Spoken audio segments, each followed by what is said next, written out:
Good afternoon, good morning, good evening, ladies and gentlemen. Welcome to the 10th edition of the Ask Me Anything series of TLR Now. I'm Sri Ram Kumar, a coach, consultant, and a trainer facilitator. I'm one of the directors of TLR Now. TLR Now is a mentoring, coaching, and training boutique consulting firm. We believe in leveraging technology to deliver cutting edge mentoring, coaching, and training services. We're based out of Pune and we have chapters in the Middle East, Sri Lanka, Nepal, and of course, India. Moving on, it gives me great pleasure today to welcome our guest, an individual who is extremely popular in her circles for the kind of work that she has done and the value that she brings to the sphere that she is working in. Ladies and gentlemen, I give you Kerrie Phipps. Thank you, Sri Ram. It is so exciting to be connecting with you. And it's been a couple of weeks since we connected on LinkedIn. And there's such an amazing community of influencers in India, especially that I've connected with in the last few years, but especially in the past couple of months. As you guys have gone into lockdown, you've really amped up the education and the connecting. And Sri Ram, you've been educating people and supporting and training people for so many years now. And I'm just really thrilled to be connecting with you and your community tonight or this afternoon. Thank you, Kerrie. It's so wonderful to see you. We've had two or three conversations earlier, and it's so great to have you here. Ladies and gentlemen, before we get on to the conversation, let me kind of briefly introduce Kerrie to you. Kerrie, as I said, is based in Australia and New South Wales, and she's been in the coaching space since 2004. She's a coach, a keynote speaker, and an author. Her book, Do Talk to Strangers, is extremely popular globally. And that book, in essence, summarizes the approach to her work, which is around building meaningful connections through meaningful and deep conversations. So, Kerrie, before we get on to the topic per se, I just wanted you to talk about how things are in Australia now. How are you guys coping up with the pandemic? What are the brighter sides of the things that you see there now? Well, it is a very interesting time in Australia. And if you were watching the news early this year, we had bushfires and we've come out of years of drought, and then we had intense bushfires, and then we had so much rain. And as you know, I was in India early in March, and when I came back to Australia, it was so green. So we went straight into 2 weeks of isolation, and we spent those weeks at home. But then when we went out, then the rest of the country was beginning to, go into lockdown or isolation. But we're able to go for walks around our river and the parklands, and it is so green that I don't know if people can really appreciate how amazing that is when we've had years of drought. And my parents have a farm, and they had no feed. They've been on that farm for 50 years. They've always had a stock of feed for animals in dry times, but it really has been the worst drought that they've ever experienced. And so to see all the green grass around is just beautiful, and we can forget for a moment about other challenges that are going on in life. And it's autumn, so it's not just green, but now the leaves are all changing colours, and it's nature is actually putting on quite a show for us. So that is quite refreshing. And local businesses are starting to open up again. We can go to cafes and get a takeaway coffee. And I think from this weekend, they're allowed to have 10 people in them. So most cafes are not really going to change from the takeaway just yet, because how do you have just 10 people in a cafe and tell everybody else, I'm sorry, you can't come in? So we're just really, easing restrictions, and everyone's looking at what does that mean for them. Great, Kerrie. Good to see that local businesses are opening up. People are able to move around, meet family members, meet friends, etc. Yes. Obviously, that brings that brings in great opportunity to reestablish the connections that we were missing with people. Yes. So moving on into I want to use that as a premise to get into this conversation. Kerry, how did this entire subject of connections and conversations come into your life, as it were? So You how know, did your journey start? yeah. This whole message kind of snuck up on me, and I didn't realize that I'd been speaking about it for years. And it was probably in my second book. I did launches around Australia, and they were called Conversations with Entrepreneurs. I did events where I would gather people and I would interview entrepreneurs about their story, and I would get people connecting with everybody in the room because I loved introducing people to each other and making it easy for people to connect. And so everyone was sharing stories about how they came to Kerrie's event, they met this person through Kerrie and this person through that event. And it was just like such a beautiful thing to celebrate. But also it Hmm. was a season of unpacking my business story.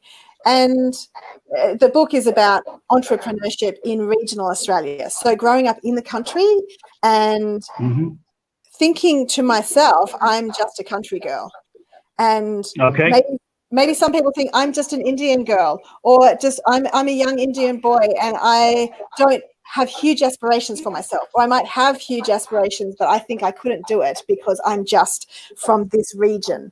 And I think a lot of people have that, thinking that they're just something, they compare themselves to somebody else. And so I was exploring my business story because people were saying, how can you have an international business when you're from Dubbo?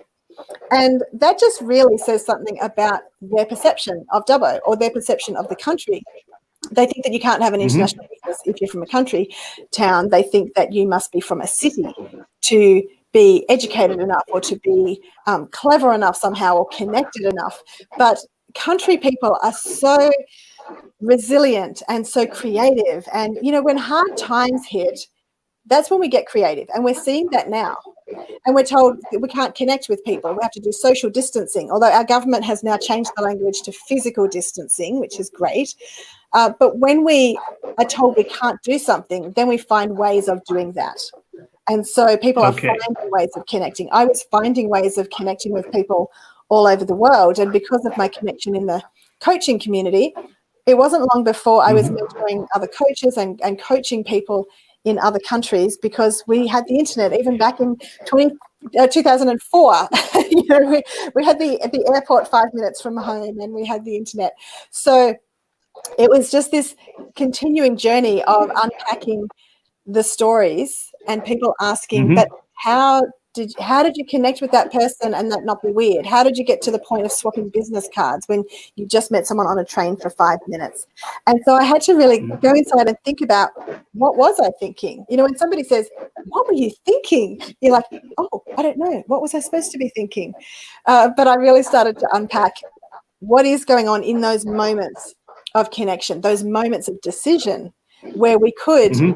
put our sunglasses on, or we could look away, or we could just take a moment and look somebody in the eye and let Okay. something unfold.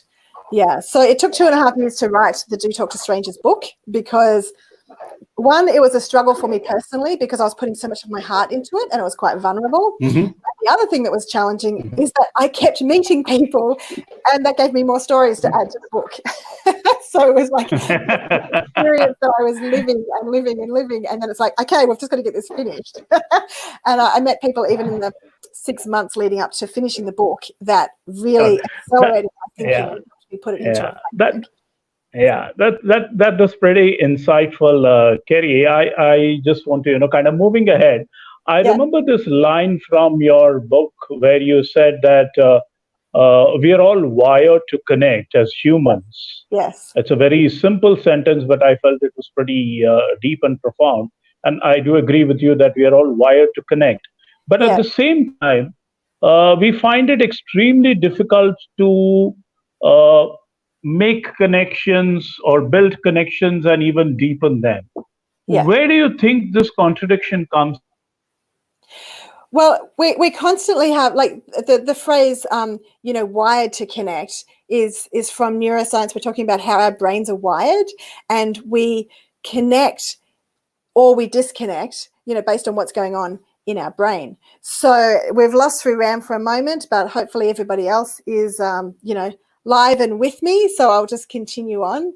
So we're talking about being wired to connect. And now I'm trying to think, what is his question? Because he asked me a question and disappeared. But we have these moments of disconnect because we have this wiring in our brain. Scary. Welcome back. I'm not sure if you could hear me through Ram, but I'm just explaining about how our brains are wired to look for frightening situations, to keep us safe. Our brain wants to keep us safe, and so it says, watch out, this could be dangerous. And sometimes we pay more attention to that voice than the one that says, this person looks friendly, this person looks safe. And so we make those assumptions rather than checking in and going, do I need to be afraid right now? Or do I just need to be curious? We can shift from that place of fear and uncertainty to curiosity. And I'm not saying, like, when things are terrifying, just go, curious, and not run if you need to run. But often we are just unaware of our immediate responses. We don't challenge it. We don't challenge the assumptions that we make in our own brain. So if we, for example, and people are watching from all over the world, and thank you for that. And sometimes we can get offended, when we're talking about different cultures, but I just want to share an experience.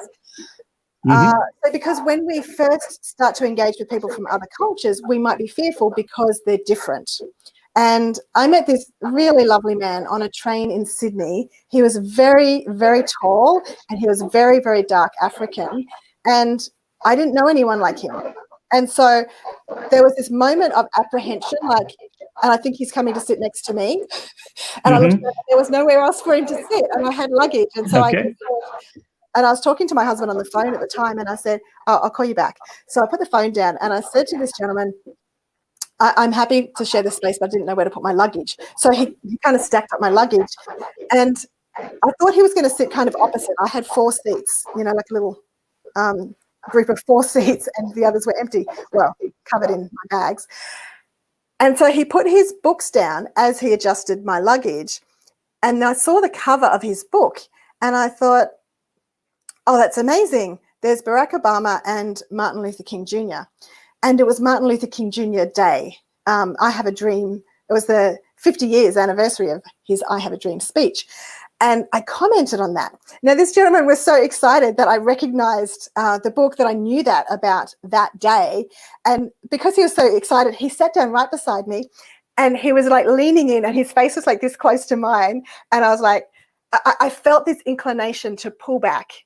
But I also felt this quiet whisper within to lean in. Not to lean in because there was like nowhere to go, but to just be there, just to be in the moment. And so I didn't know what to do, but I had a packet of biscuits in my hand, and I just went, would you like a biscuit? And he leaned further closer and took some biscuit, and he rubbed my hand, and he said, how are you so friendly? And so there was that moment of like, is this okay? But seeing his surprise, it made me think, how is he so surprised by a small act of friendliness? Just a small act of generosity. And he was genuinely surprised. And I think when we are present in the moment, when we are not just reacting to the fear, but listening and assessing the situation, then we can allow some other emotion to arise, and for me it was curiosity. I was like, how is he surprised by this? And so the conversation just unfolded, and we talked for an hour and a half. And he told me about how he had been in refugee camps, and he and his wife are separated for 10 years in different refugee camps. They didn't get to connect very much at all in that time. And now they're in Australia, and he's helping other refugees. So his story was amazing. And since then, we've had dinner with their family, my family and his family, 12 Africans all singing a Swahili welcome song. And and that happened, 5 hours drive from here on the coast just above Sydney. And those things don't happen generally unless you like travel overseas. You know, you are open to connect with people from different cultures.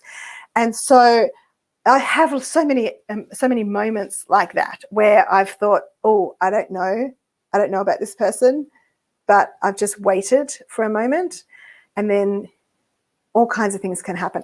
So one thing that gets in the way of connecting with people is we have all kinds of fears, but there's this fear of awkwardness. How many times do people just go, it just would be awkward. You know, I don't want to go to that party. I'll feel awkward. Or, you know, I don't want to talk to a stranger because it's awkward. And it's amazing what happens if we are okay with awkward. If we're okay with awkward moments, and I know it's not grammatically correct to say be okay with awkward, but I've made that a hashtag.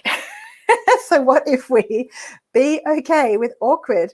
And on the other side of that awkward moment that we're so afraid of, it's just a moment, and then it can be a beautiful connection.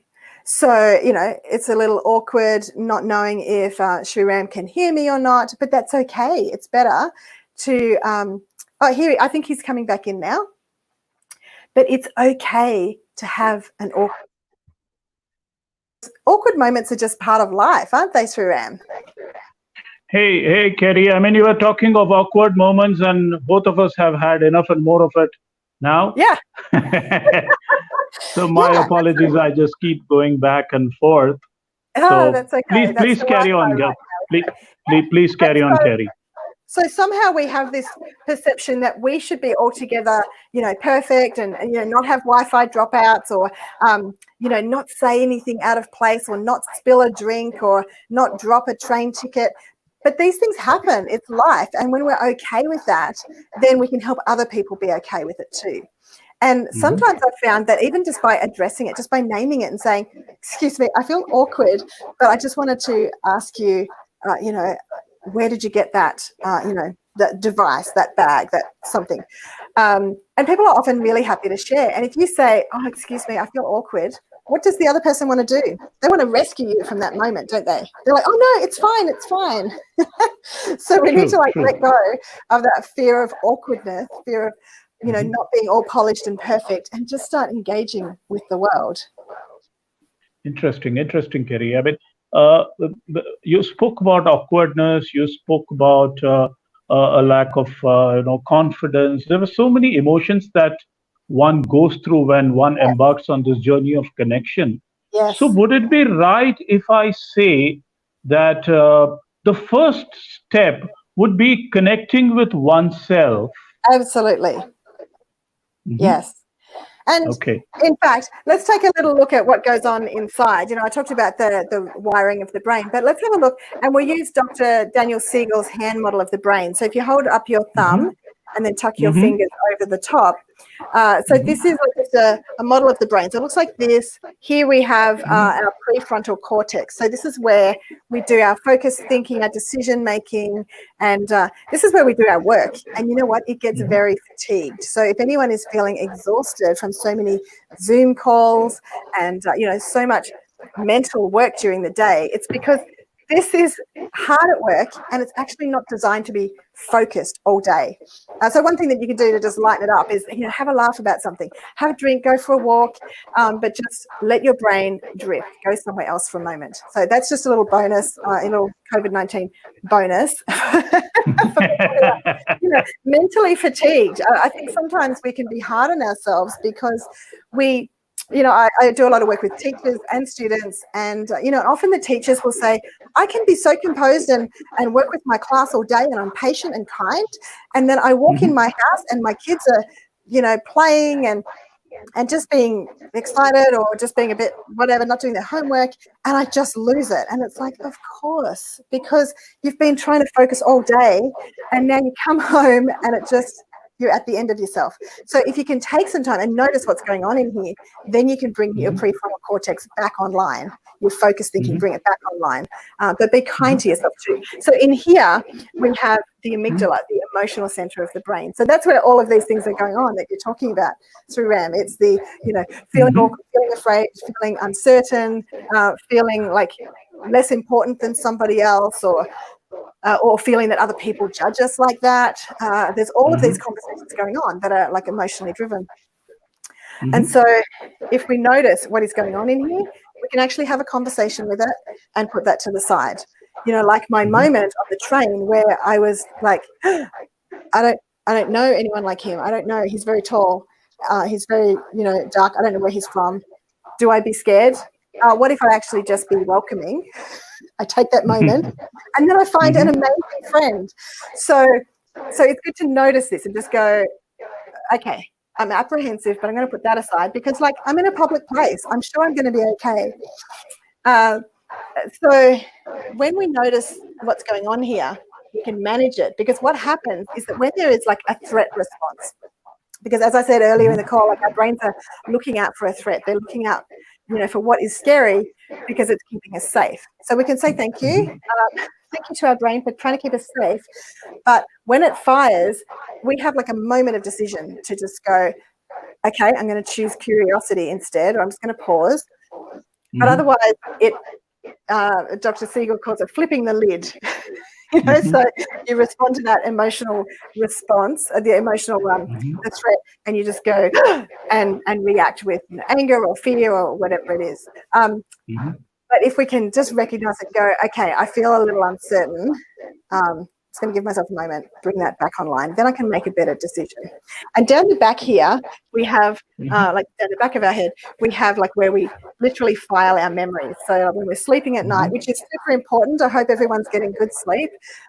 That's where our brain is doing its best work. It's working really hard while we're resting, and it's filing away all the memories.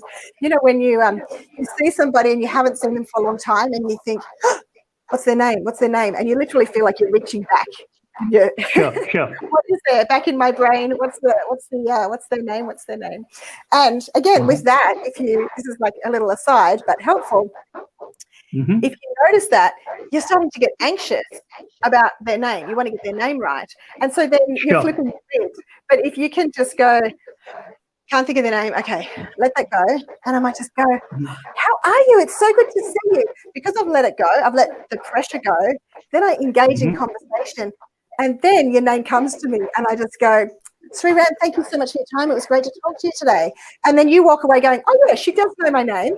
Because you know, somebody forgets your name. Sure. And they're like, she hasn't used my name. She hasn't used my name. I don't think she knows who I am.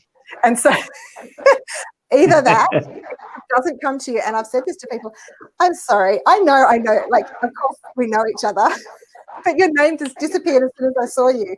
And they generally, if I'm laughing about it, they laugh too. And they're like, oh, yeah, it happens to all of us. Sure. But again, if we're awkward and we're just pretending, then it just makes it worse. And then you go away and it's like we've just damaged the relationship. There's more of a disconnect. But we can just go like, I'm so sorry. I know your name. It's just, you know, some people call it a seniors moment. I don't like that because, like, my mum says that. And I'm like, no, Mum, it's just busy brains. They just can't hold all the information here.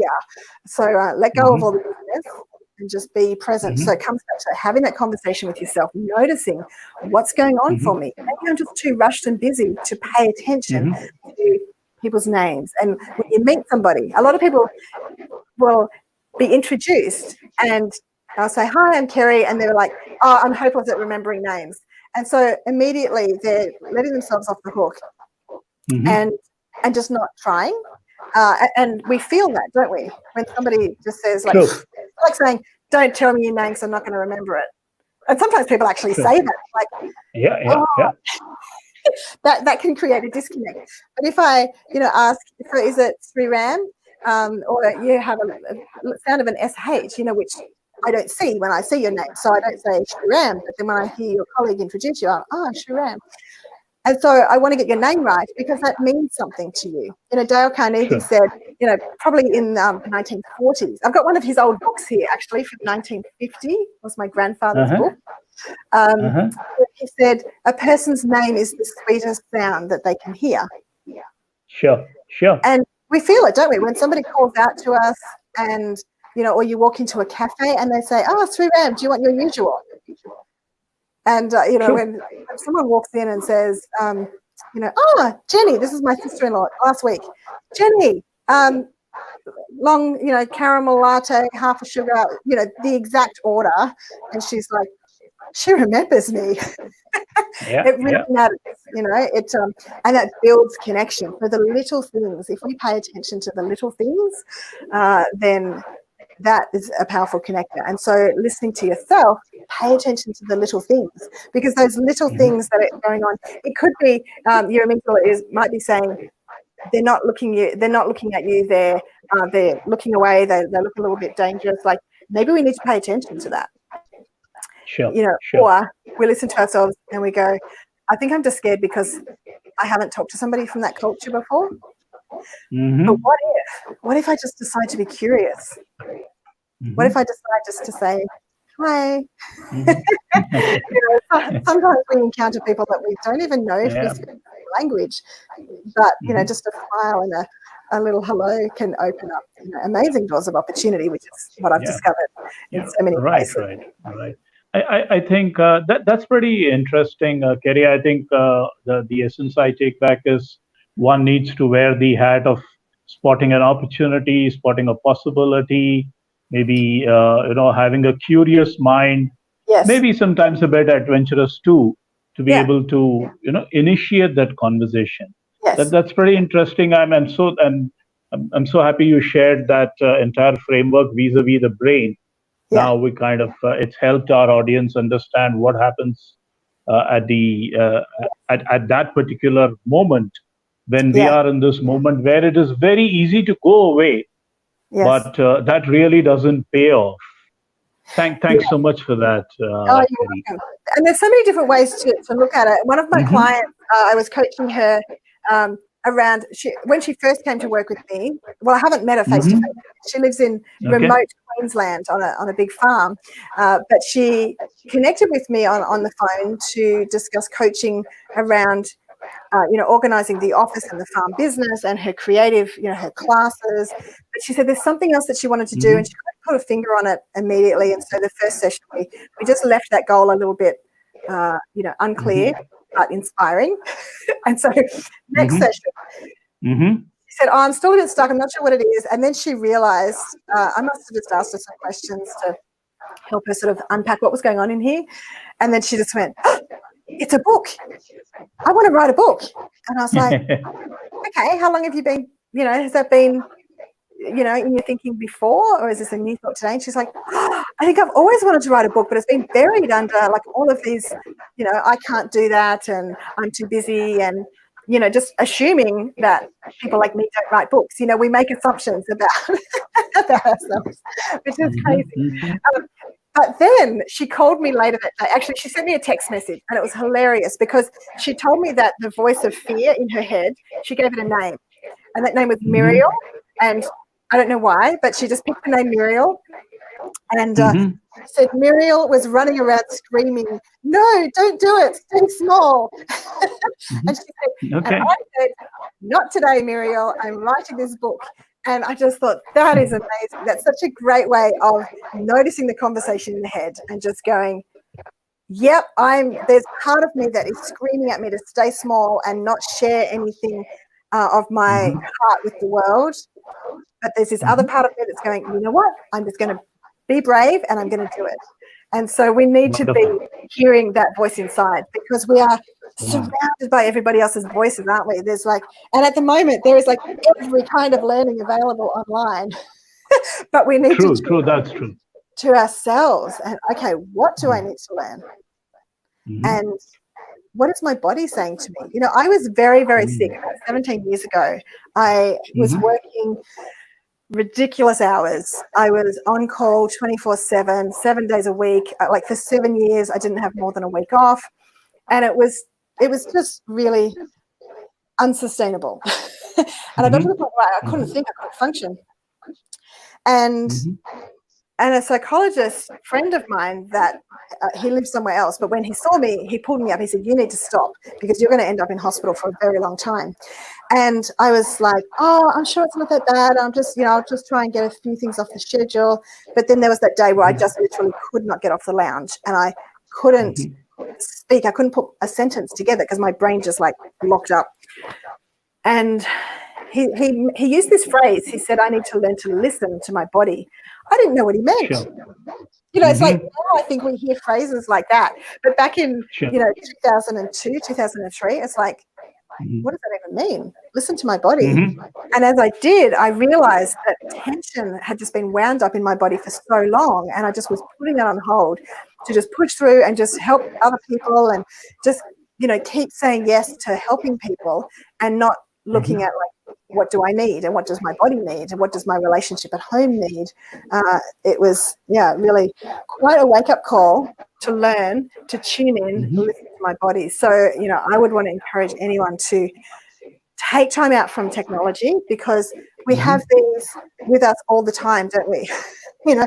I charge this in the bathroom overnight, so I don't see it. I've actually got an app that gives me points for not touching the phone for 8.5 hours. So it's like, yay, that's cool. Wow. That's cool. But valuing sleep is so important. But just taking time out from our technology. So weekends, people sometimes say, "Oh, can we talk about this on Saturday?" And I'm like, "I'm sorry, I'm not going to have my technology with me on Saturday." I might use the phone to call family, but we've got to give ourselves space. Meditate, journal, take time to know yourself, because that's where you make the best decisions.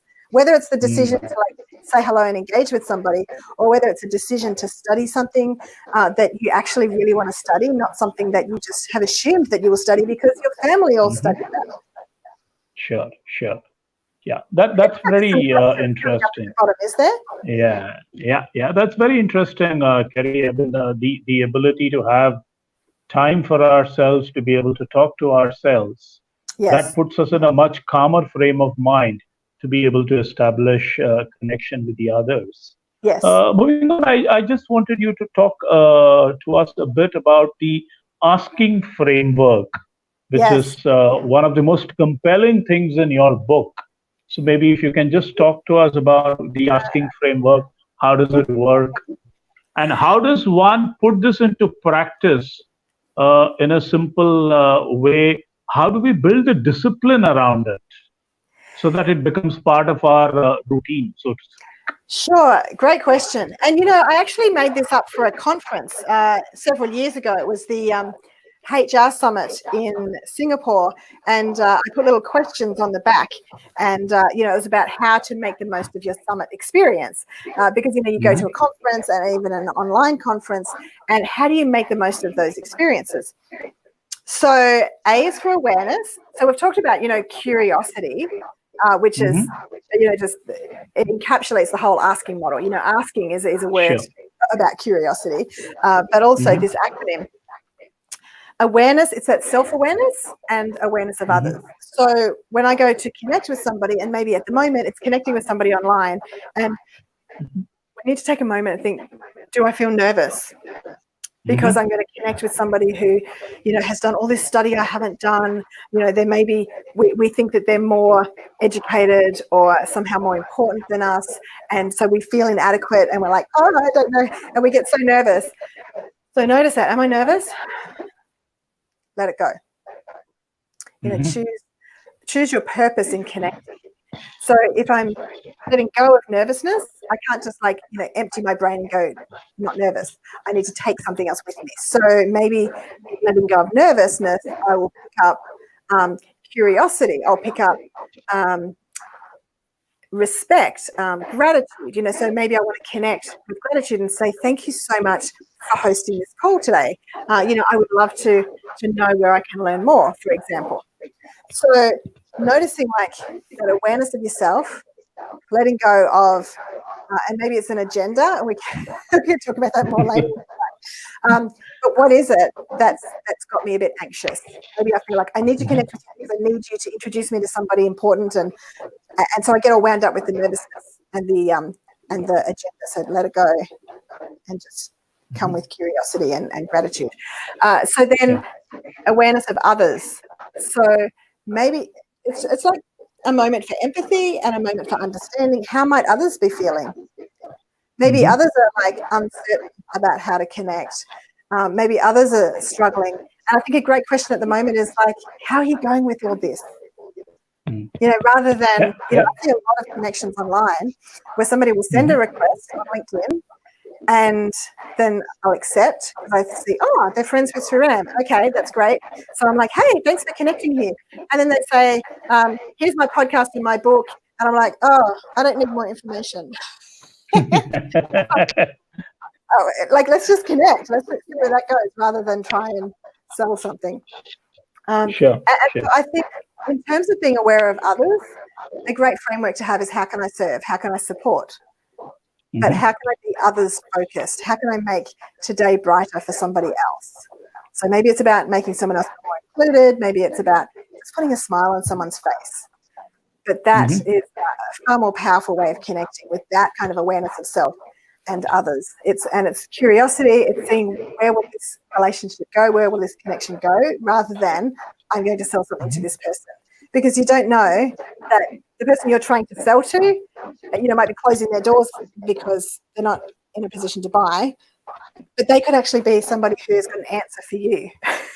So just to be open and to connect and see what's possible is, much more productive. So that's the A. Sure. A for awareness. F is for start small. And I mentioned earlier about small things, can make a huge difference.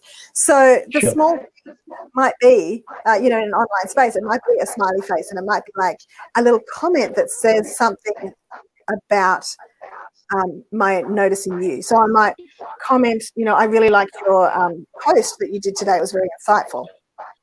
That's just a small way of connecting, and far better to connect with people on comments on LinkedIn and then say, I'll send you a DM or, I'd love to connect, because everyone's just sending LinkedIn requests without any context, without any relationship built. So, when people are posting things that you like, then go comment on it and appreciate it rather than just tagging and, doing the impersonal connecting that we see there. I won't get in that rabbit hole any longer, but start small and step out of the comfort zone. Those small steps, they might be a moment of stepping beyond the awkwardness. So then we go to K, which is keep going with quality questions. So a quality question is a question that puts a smile on your face, or a question that is easy for you to answer. If I ask you a complicated question, or maybe a simple question that would need a complicated answer about, how is this affecting, the financial, situation in this area of India opposed to this area, or what's going on in global financial markets, and you might go, you're trying to find information in your brain, or maybe like me, you just go, that's not my department. So that's like a question that sets somebody up to be awkward, but a quality question is one that makes it that's easy for you and it serves you. So I could say, what's your favorite thing to do with your family on a weekend? Or, sometimes we ask somebody if we're out and about, we might say, where do you get the best chapati here? Where do you get the best coffee? And there's no wrong answer, is there? I'm asking you for your opinion so you can go, just down the road. And then we have that joy of sharing a little moment of connection with something that's easy. So asking people about their favorite thing or what they enjoy most about something or what they're looking forward to, that puts a smile on your face. Yeah. So then there's interest in others. Keep going with that curiosity, being interested and making that choice to tune in and really listen. So, for example, like we could just say, how's your week going, Sharan? And then I could just ask that because I'm being polite. But if I really tune in and listen, then I've given you a gift in that being listened to is a little rare, isn't it? Oh, yeah. But as I tune in, then I might see something I've never seen before. And as you're listening and people, here online are listening, if they're tuning in and they're being really interested, then they're learning something. And then they can ask a question that might not have occurred to them to ask otherwise. And so it's really, again, about the conversation in our head, the awareness. Do I have all this chatter going on, or can I just go, tell me more about that and be really interested? And, I have met some amazing people that, like the African on the train, who's become a lifelong friend now. But, on a plane going to Singapore last year or the year before, because it's in my latest book, I met this gentleman, and it was just a moment where I was tired, and I thought, I'm going to get a cup of tea from the back of the plane, and then I'm going to go and sleep. And this man was just like bursting with energy, and I was like, wow. So it's a contrast to me, and I'm like, I just want to sleep. So part of me is like, don't engage. Don't get into conversation. You need to sleep. But I just had a little conversation with him, just asked, where are you traveling to? Is it to Singapore or further on? And I think maybe it was Burma, but he was doing such interesting things. And then he asked where I was from, and I said, Dubbo. And he said, oh, my wife came from Gilgandra. And I said, I came from Gilgandra. That's like the smaller town of Dubbo where my parents' farm is. And then we realized we had mutual friends. And it's like that moment of just tuning in, just taking an interest in him, even though half of me was going, I'm not interested. And I'm going, yes, we're going to be interested. And that beautiful relationship occurred. And we've stayed in touch also. And we've found all these mutual friends, but we've also introduced each other to people. And he's making an amazing difference in the world for refugees from Asia.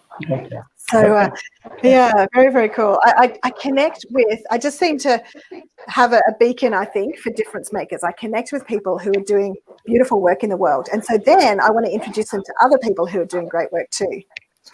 So the N is for natural confidence. And this one's really fun because people just often say to me, but I'm not naturally confident. And to that, I would say, me too. I have struggled with confidence my whole life. And again, if you ask me to talk about, global markets or something, if you put me on the spot and this is what I'm supposed to be interviewed about, I would be like, I don't know. And I would stumble over my words. And well, that's me younger. Now I would just go, it's not my department. Let me introduce you to somebody else that loves all of that.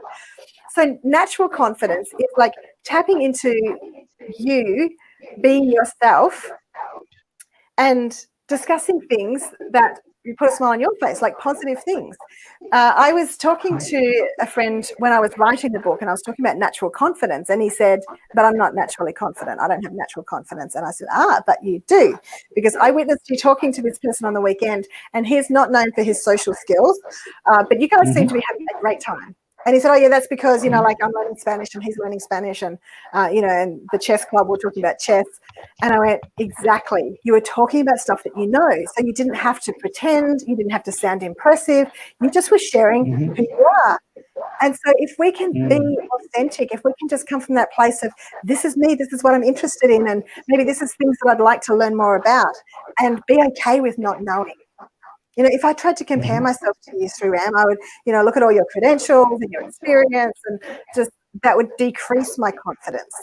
But if I know that I'm a girl on a journey and I'm constantly learning, then I can be confident to connect with other people that are learning, that are making a difference.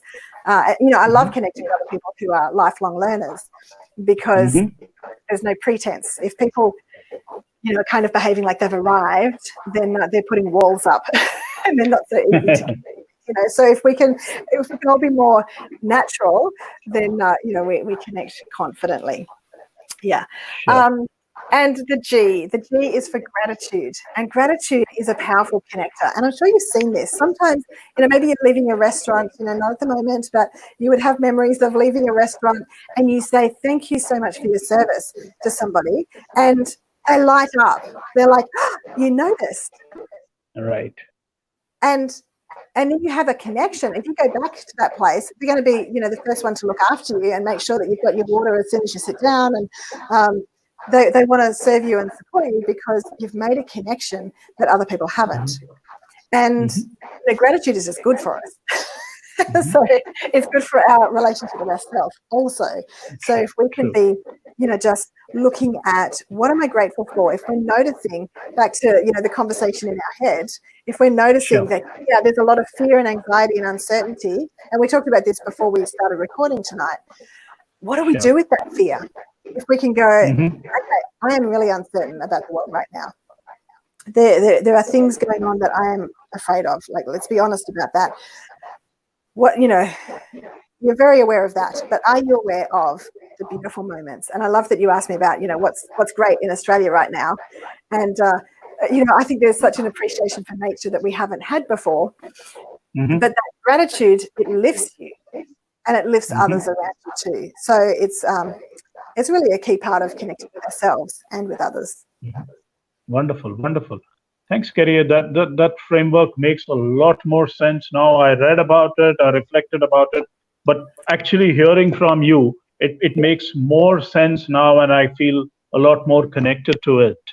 Wow. So taking this concept further, you Yeah. spoke about elements of natural confidence, not looking at a person in terms of their credentials, trying to understand, appreciate them as a human being first in terms of their maybe likes, dislikes, what do they do, etc. How easy is it to do in a business context, so to say, where there is so much of emphasis on networking? Yeah. So, my question to you is networking different from building connections, or are they the same? Well, I think networking is one of those words that some people have a shaky relationship with. It's like, do you want to come to a networking event? Oh, no, please. I don't want because there's people have, a relationship with networking. And so the word networking in here might say something to them like, oh, it's awkward, or like, oh, people are going to try and sell me things. And someone asked me about this today, actually. And I said, because she said she was a salesperson, she worked for a company, so she went to networking events and she had to go sort of with her boss's agenda. She said, but what do you do if you meet somebody and you just think, but I like this person? But now I'm burning the relationship because they don't want to buy what I've got. And I said, just be honest. You could say to them, you know what, maybe that's not a fit for you, but I'd love to know more about your story. Like, sales aside, how did you come to be in this country? Or, I'd love to know more about your story. Or like, can we connect during the week, or can we connect on LinkedIn? Because there's much more to you and me than this sales conversation. So I think just being honest, if we can go into a networking situation, being honest, being genuine connectors, being asking model kind of connectors, then we make it easier on everybody. Because, a lot of people, they need to get out and connect and meet people, but they make it difficult for themselves because they've got the agenda in their head. Like, I need to go and I need to get 6 different business cards, or I need to, add so many people to my network right now. And we feel it, don't we, when someone's coming at us with an agenda? And I've just discovered all of these comments, so I apologise to everyone. I've missed questions, and I know, Sriram, you said we'd come to them at the end. Yes, I will come to at the end. But somebody has asked about, people asking on LinkedIn for your personal number without introducing themselves or sharing any purpose. I would say this actually reminds me of a moment in Thailand, like 20 years ago. And this guy says to me, he came and sat with me, and I had teenagers with me because I was taking teenagers on a tour to support them with the students overseas, in Thailand, learning English, and it was a cultural experience, and ministry missions giving to these people. And so I'm sitting there with these gorgeous blonde Aussie teenagers. They were about 14, 15 years of age, and this man comes and sits at our table, and and he said, "What is your room number?" It's like, it feels like when somebody just connects with you online and then says, "What's your phone number? I want to add you on WhatsApp." And it's like, oh, really? You don't need to know that. It's like, build some relationship, give some context as to why we're connecting. And anyway, I was being polite to that man because of the girls, because they didn't even realize what was going on. And I said, why would you need to know that? And he said, well, I'm traveling all the time on my own and I get lonely. And I just went, yeah. Well, we've got some guys coming back soon. They would love to talk to you about all your technology and everything, but the girls and I are just going to go to our rooms. I was like, put the wall up, but very politely. And I think sometimes people don't know. They just haven't been taught how to connect with people, and they go to, okay, well, I need to make a sale, so therefore I'm just going to start selling to people. And then they wonder, why is everybody like blocking them? And so I do have a little bit of compassion for people sometimes who send messages like that. It's like, okay, obviously no one's taught you how to connect. Not appropriate. But yeah, I wouldn't be giving out my number, and I just would be asking them, more questions. What is it that you wanted to connect about? We can chat here. And in LinkedIn, you can send a voice message. And I think this is so underrated. And if I just pick up the phone and, I've done this like countless times today, I just press the record and I say, hey, Sriran, I'm just thinking of you. I know it's been like a pretty challenging couple of months there, but just wanted to let you know I'm cheering you on from Australia. I know that doesn't, and then I send that and you go, it's nice to be thought of, but I haven't really done anything. But that message, it connects us, So I think using voice messages on LinkedIn is powerful because you get a sense of who somebody is. And if people want to hide behind a profile and, just looking professional but not being the same person that they really are, sure. then you don't want to be doing business with them. And while we're on LinkedIn, I would say, because this is like where we're doing a lot of networking right now. Sure. Build out your profile. Share your story in it, rather than just like a little bio saying, I went to this school and I work here. Because it doesn't really tell us anything. What is it that you love about your work? What is it that you've loved in your studies? And, put history there and, connect with people that you know first so that they are interacting with your posts, that, when somebody looks at your profile, they get a sense of who you are. There's too many people on LinkedIn who have their profile set up and it really doesn't give any information and then they want to connect with everybody. And so we do need to be mindful and go, I can't see why we would connect. And we shouldn't have to do the work of dragging out of them. Tell me why I should connect with you. People need to offer something of themselves. And this is what we do, with the back to the awareness of others. How can I serve? How can I contribute something? Maybe I see your profile and I go, wow, what an interesting man. What an amazing, work-life experience. I wonder if he would connect with me. Well, rather than just clicking add, I would send, hey, it was so great to see your comments on somebody's post. You look like an insightful thinker. I'd love to follow your work. It's sure. And I think it's so important to be doing that. Yeah. Thanks. Yeah. Thanks, Kerrie. That was great. I look forward to getting so that's Sanjeev. Yeah, that's that's pretty insightful. So, Kerrie, my next question is obviously this takes a lot of time to be able to do this.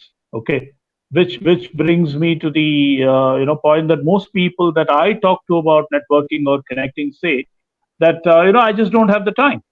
Yeah, I'm too busy. Yeah, I'm a student, so I can't connect. I'm a senior executive, so I just don't have time for connecting. Yep.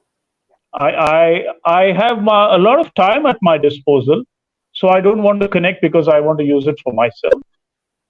I just don't have time to connect. Yeah. So there are so many contradictions around, wanting to connect. We spoke about one dimension of, what goes on within us, etc. The second thing is when you laid out on how it could be done, does it actually take up a lot of time to do this? Because time is a premium for most of us, like it or not, that is a fact. Yeah. Does this take too much of time?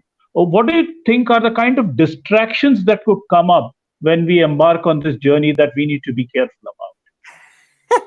One thing that distracts is that we go to Facebook and we think, I'm going to send a birthday message to my friend Michael. So I open Facebook and then I start scrolling and then I go, what did I come here for? I'm sure there was someone specific I wanted to connect with and I've forgotten. So I actually wrote a blog years ago, like it's probably a good 10 years ago, about a social media shopping list. So you know how if you go to the supermarket and especially if you go when you're hungry, not a good idea because you end up just buying so much stuff.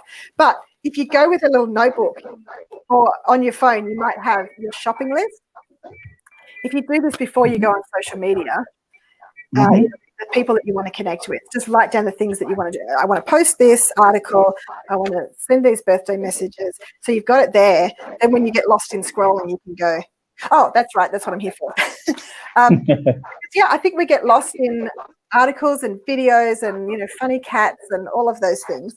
But we want to be purposeful because we do need to connect because this is how we grow. We learn from each other, and connecting one-on-one with somebody is far more enriching than just following somebody online.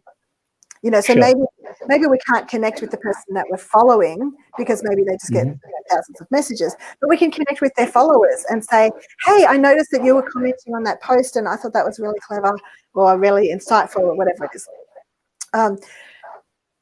So we just need to be purposeful. Yes, it does take time, but how are you going to spend your time?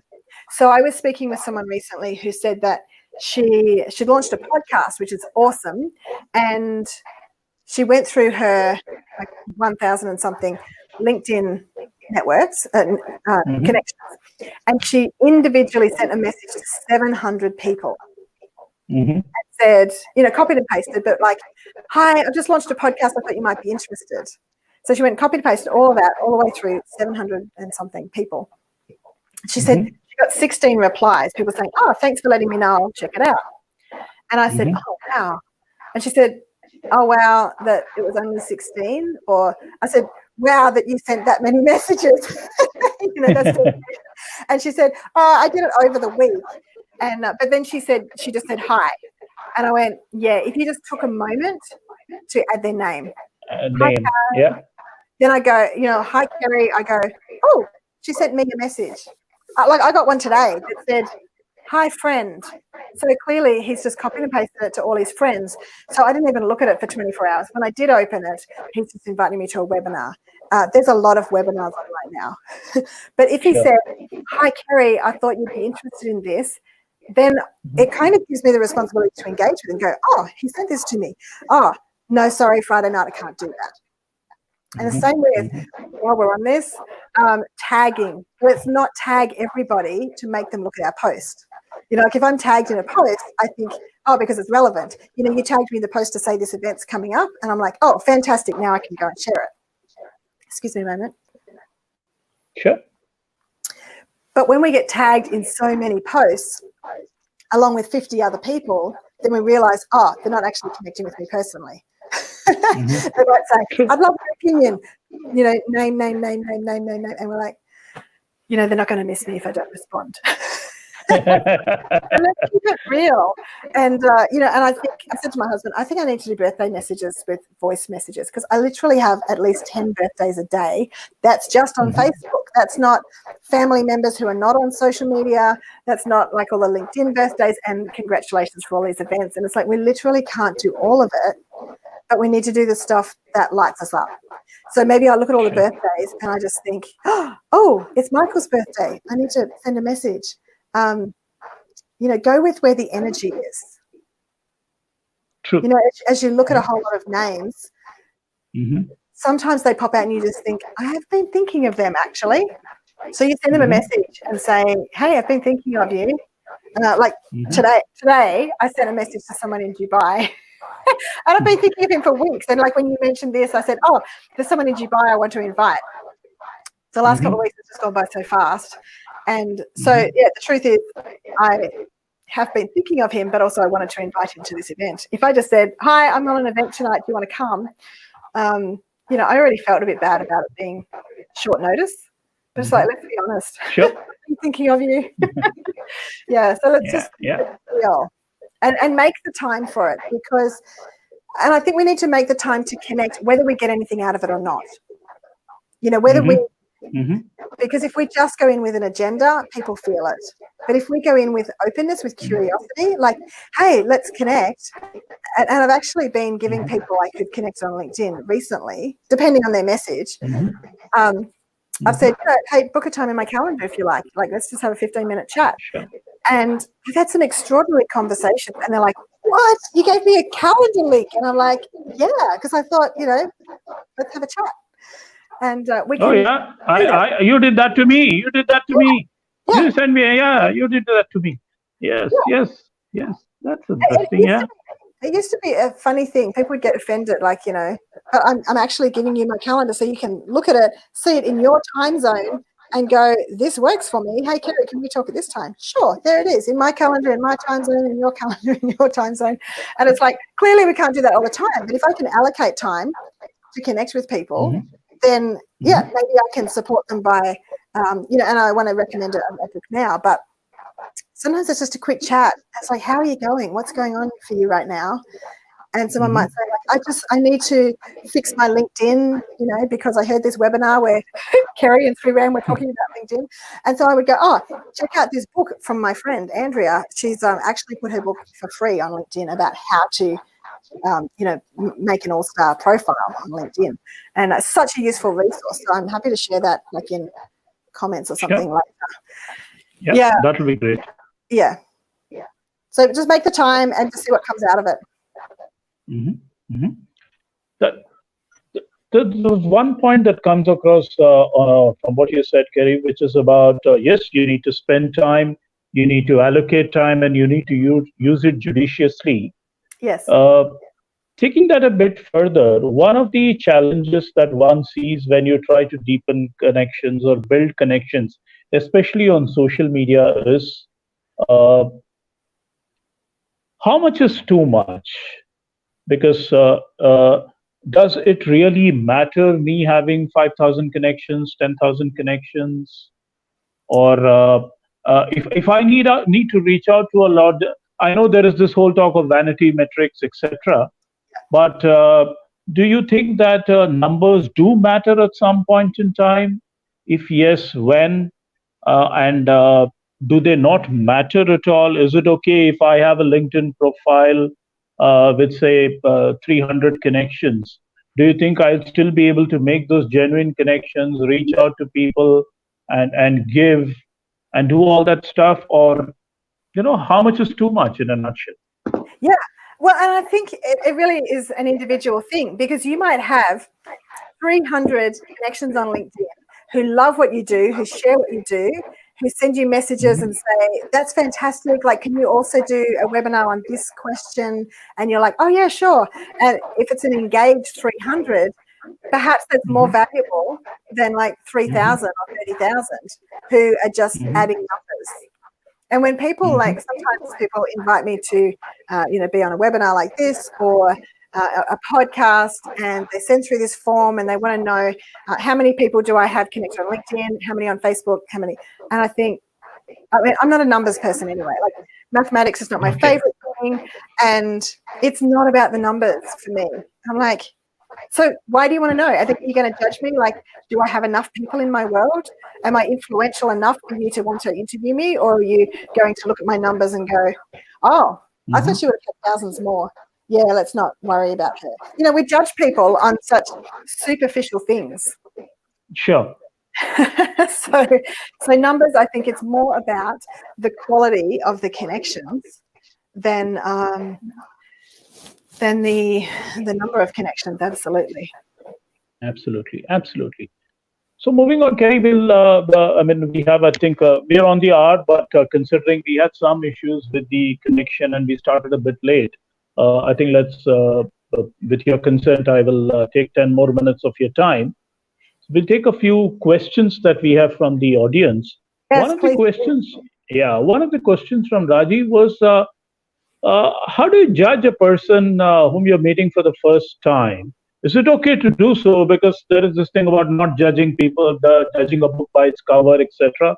Is it okay to judge someone? If yes, are there any boundaries for that? Are there any rules for that? Is there an asking sort of framework for that?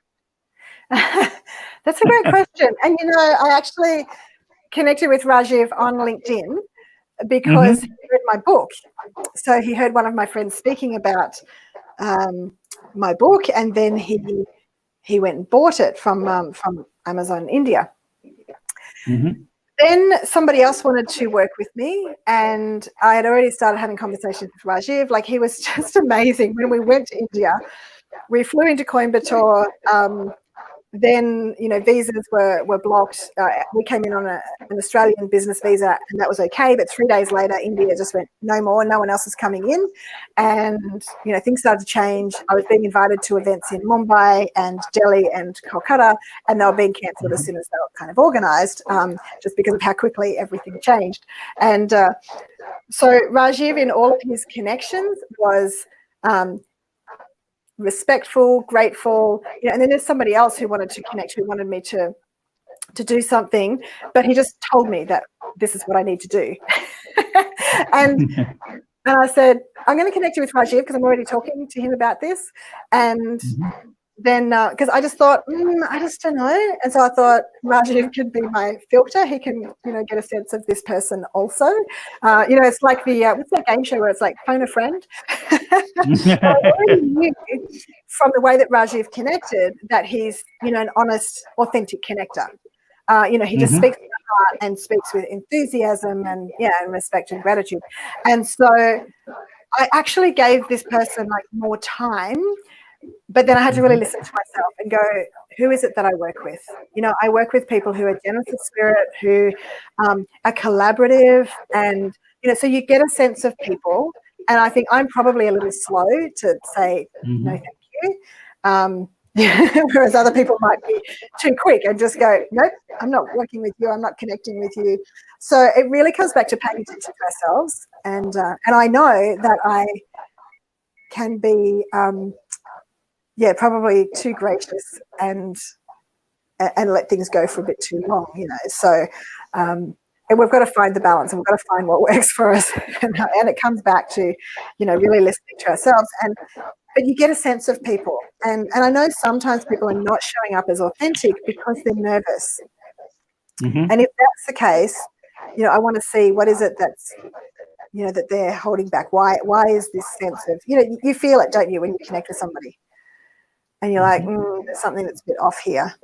And so if you can, say something, ask them something, put them at ease, then you might go, oh, okay, they were just nervous because they put me on a pedestal and they think that they can't talk to me. But now that we've cleared that, it's great. Or no, they're hiding something and I don't feel safe, then don't continue the relationship. Does that answer that question? Thanks, Kerrie. Yes, I guess that Rajiv's question is answered. I think you've answered Ume's question about folks asking for telephone numbers on LinkedIn, etc. Yeah, I think you've answered that question.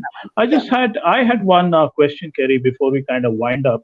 You spoke about safety, which I think assumes great importance, considering that, it's a much interconnected world today, lockdown, no lockdown, the fact that we are all online, etc.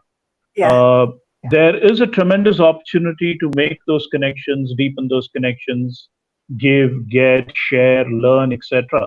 But at the same time, it also throws one to a lot of potential risks. So in terms of, be it data, be it one's own private and personal information, etc. Is there something that you want to talk about in this context? What are a few things that one needs to take care of? Considering there are college students out there and, even youngsters out there. Yes. It's so important that we look at the security settings on our, on all of the different apps. And it really depends on your life and your work. But my Facebook is quite open in that you can see, I don't sort of hide posts or whatever. But that's because I know that people can connect and follow, but not necessarily, be a friend, because I'll max out the whole friends number. And, I generally connect with people who are actually connecting, having conversations. But I never post my location when I'm at home. And you have to be careful that your location settings are off when you're at home. But if I'm, at a cafe, I'm going to turn location services on and just go, hey, I'm in this awesome cafe. I want to support the local businesses. So, just the privacy settings, just check them all out and know what it is that you're sharing. And if people are asking for personal details, that needs to be a red light, like an alarm bell. What is it that they need that for? If you don't have your phone number on your website, and I don't have my email address on my website, and it's actually not so much for real people to find, it's I don't want bots to find it, because then you just start getting spammed. So, there's ways to contact me, but there's not, the address, and it's very concerning if people start building a relationship. And I would say also, don't have a secret relationship with somebody online, because if you're feeling like somebody else in your household wouldn't understand if they saw this message, that they wouldn't understand why somebody was asking you, to go and meet them somewhere. If you can't be honest with those relationships, then there's probably something wrong with it. Does that make sense? Yep, Yeah, absolutely. Because if somebody is up to mischief online, they're keeping it a secret. It's like, this is just us, don't show anyone else the messages, meet me in this place. You're like, hang on, no. So don't let yourself get deep into a relationship where you're trusting this person and nobody else in your world knows about this person. Sure. Yeah. Thanks, Kerrie. I think those are good pointers for all the folks out there. It's important to keep this in mind as we move along this journey of building connections. After all, it's something that can last a lifetime and probably more if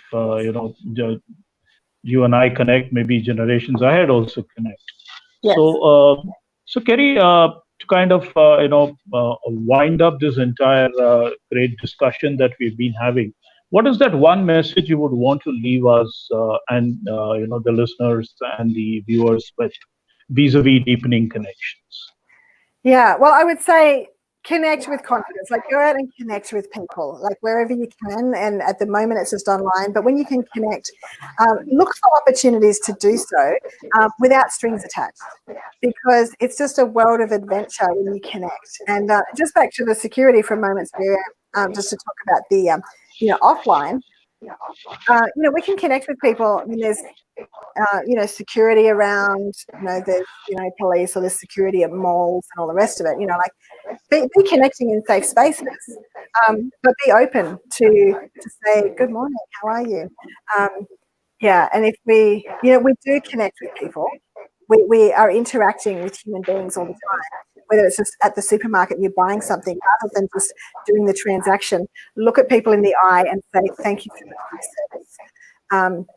You don't know where those connections are going to go. Sometimes you might actually get referred, you might get a sale or something, but don't make it all about that. Just be you, and just bring yourself to the world and connect with other people, and find out about them, because we enrich each other's lives. Sure. And thanks for turn, Kerrie. It was wonderful listening to you. Thank you for all the insights and those thought starters. There's a lot that I have taken in, which is triggering a lot of thoughts in my mind. Thank you once again. Have a wonderful evening, ladies and gentlemen. Thank you for listening in. And at TLR now, we are working very hard to get you more programs. We have more guests lined up for you as part of our AMA series. So stay tuned and do follow us on social media. We are on LinkedIn, Twitter, Facebook, and Instagram. Thank you so much again for listening. And there were some technical glitches which did not help us connect deeply. Our sincere apologies for that. So stay safe. Good night and take care. No worries. Thank you. With confidence. Thank you. Thank you, Kerrie.